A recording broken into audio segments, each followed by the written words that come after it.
আসসালামু আলাইকুম। এনবিআর এর কর্মকর্তা কর্মচারীরা কাজে যোগ দিয়েছেন অনেক নাটকীয়তার পরে। খুব আকস্মিকভাবেই সরকারও হার্ড লাইনে গেল, আর এনবিআর এর কর্মকর্তা কর্মচারীরাও কাজে যোগ দিল। এই ঘটনার মধ্য দিয়ে দুইটা জিনিস। এই 11 মাসের মধ্যে অন্তর্বর্তী সরকার এই প্রথম একটা হার্ড লাইনে গিয়ে একটা আন্দোলনকে তারা দমন করতে পারলো বা নিয়ন্ত্রণ করতে পারলো।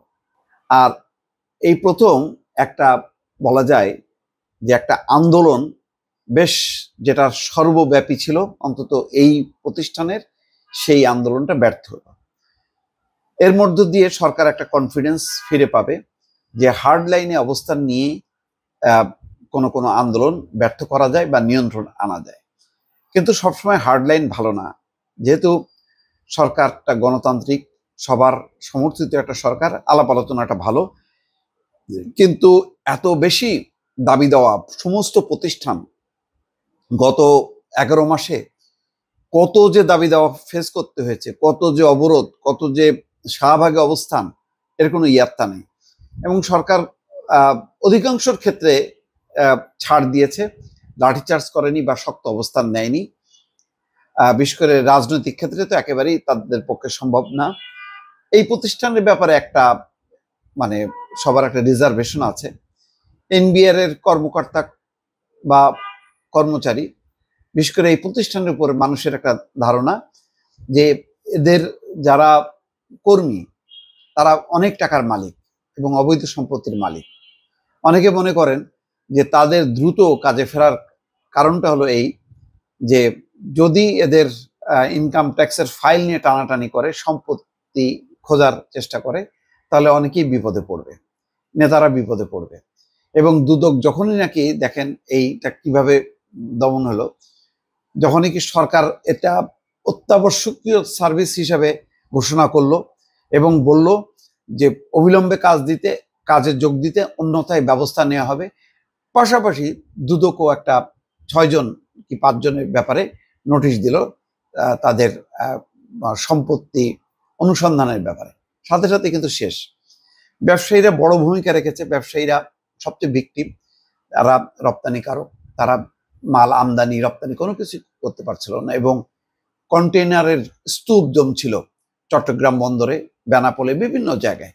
ফলে ব্যবসা বাণিজ্যে ব্যাপক একটা অচল অবস্থা, রাজস্ব আদায়, রপ্তানি আয়, সব কিছুতেই একটা চরম পরিণতি। মানে এটাই তো হার্ড, সেই মানে একেবারে হৃৎপিণ্ডে আঘাত করার মতন এই আন্দোলন। তো স্বাভাবিক সেখানে সব অচল অবস্থা। এবং আবার একই সঙ্গে এখানে এনবিআর এর একজন যারা কর্মকর্তা কর্মচারী, তাদের বলতে গেলে অধিকাংশেরই মানে সমস্যা আছে, আর্থিক সমস্যা আছে, যে যদি আয় ব্যয়ের হিসাব মেলানো তাদের পক্ষে এটা খুবই কঠিন হবে। এবং যখনই কি টান দেবে পরিবার পরিজন আত্মীয় স্বজন নিয়ে, তখন তো পরিবার ঝামেলার মধ্যে পড়বে, এটা সামাল দিতে পারবে না। তারপর ট্রান্সফার হবে, অনেক লাভজনক জায়গা আছে সেখান থেকে যে ট্রান্সফার হয়, বদলির আতঙ্ক, সবকিছু মিলায় এবং ব্যবসায়ীদেরও একটা চাপ মিলায় তারা কাজে যোগ দিল। এটা একটা বলা যায় যে, তবে সমস্যা যদি যৌক্তিক থাকে সেটা সমাধান করা উচিত।